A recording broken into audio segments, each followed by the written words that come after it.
Nabulabog ang mga residente sa Naik, Cavite dahil daw sa isang aswang. Panurin niya sa report ni Gary De Leon. Hala, itim. Hala, laki. Pidyan mo. Hala, aswang ma. Mama, aswang. Sa bubong papa. Aswang pa.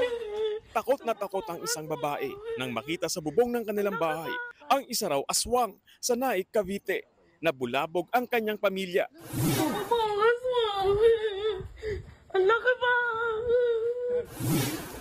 Lalaking itim na nakadapa raw sa bubong ang nakita ng pamilya at tila sumisilip sa mga tao sa loob ng bahay. Bumaba ka dyan, ayub ka. Sa bahagi ng video, maaaninag na tila umiilaw ang tila nanlilisik na mata ng sinasabing aswang. Hinabol ng mga residente ang aswang. Wala na raw silang nakita maliban sa isang pusa. Paglabas ko, sir, bababa na siya, ito na nakita ang balikat. Umakit na ako doon, ayun, hindi ko nakita. Tumambad din sa bubong ng pamilya ang malaking bakas ng kamay na kulay itim.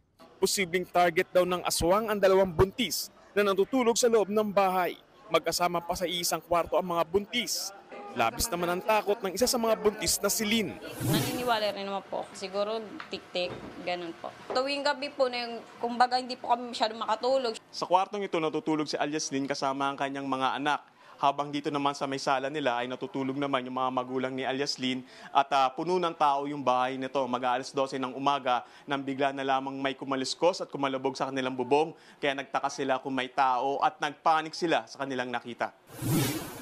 Ang mga residente sa lugar naniniwalang aswang ang nambulabog sa kanila. Katunayan, madalas daw silang inaaswang tuwing Semana Santa.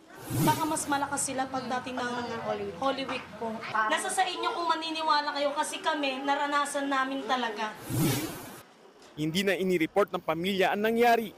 Kaya hindi mapatunayan ng mga taga-barangay at Naik Police kung totoong aswang ang nakita ng mga residente. Nagbabalita mula sa frontline, Gary De Leon, News 5. Mga kapatid, Julius Babaw po. Iba na ang may alam at may pakialam sa panahon ngayon. Para sa frontline ng mga balita, mag-follow at mag-subscribe sa social media pages ng News 5.